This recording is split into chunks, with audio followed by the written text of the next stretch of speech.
If you can hear my voice right now, I want you to please stay and watch till the end, even if this isn't your interest, because trust me, it is in your interest. A famous philosopher and scientist, Francis Bacon, once said, "Those who have little knowledge in science become an atheist, but those who have an in-depth knowledge of science become a believer in God."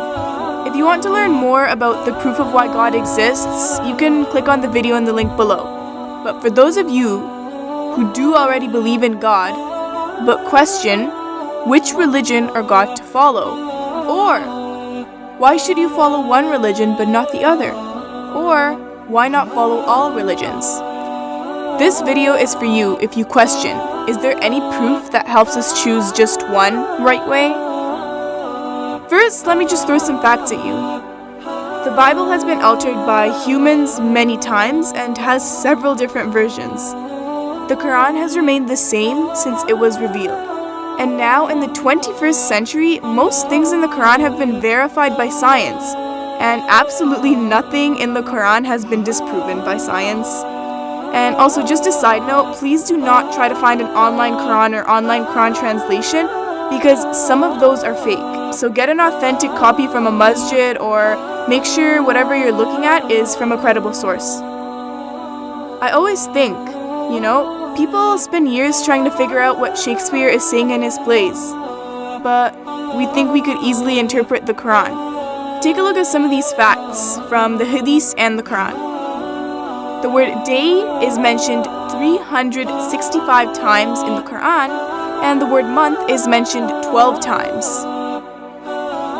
The center of the earth is solid iron, and the center of the Quran, 57th surah, is Surah Hadith, which means the iron.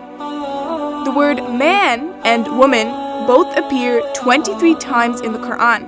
Thousands of years later, scientists discovered that the 23rd chromosome is the main element that determines an individual's gender. It is the number of chromosomes in each male and female gamete. The word sea is mentioned 32 times.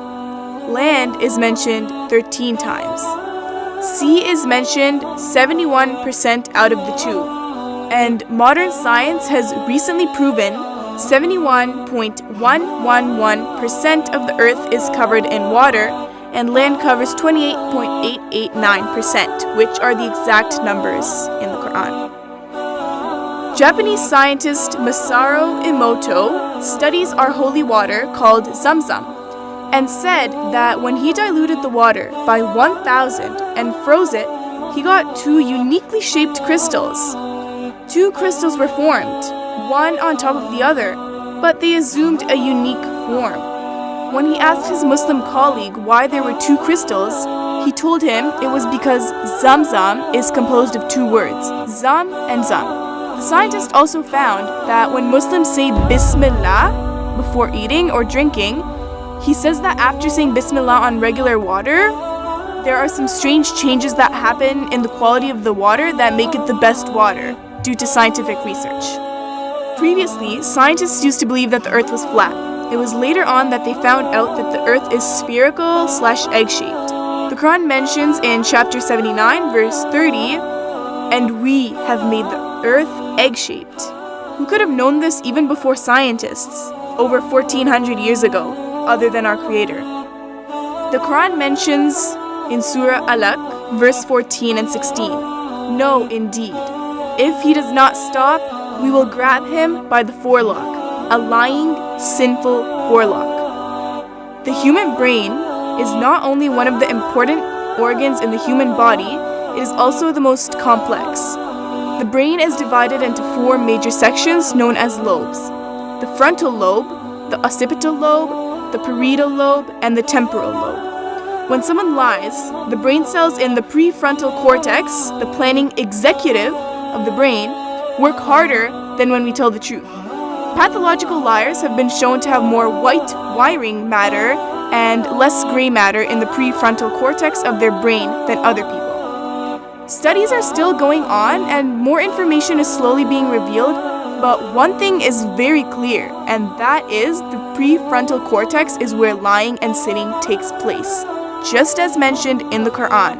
Allah says in Surah An'am, verse 104, "Verily, proofs have come to you from your Lord. So whoever sees will do so for the good of his own will, and whoever blinds himself will do so to his own harm." Which of Allah's signs will you deny? The Quran talks about creation of the universe, the solar apex, geology, biology, physiology, embryology, and much, much, much more, all of which have been proven now. For now, it should be sufficient to get an answer to your question, why follow Islam? The reason is straightforward. Which other book, religion, or a way of life gives you so much concrete proofs of it being correct and divine? None, except Islam. Scientific discoveries prove that Quran is the word from our Creator, Allah. And if we believe and agree with this, then the Quran tells us that the only straight path and the way of life is Islam.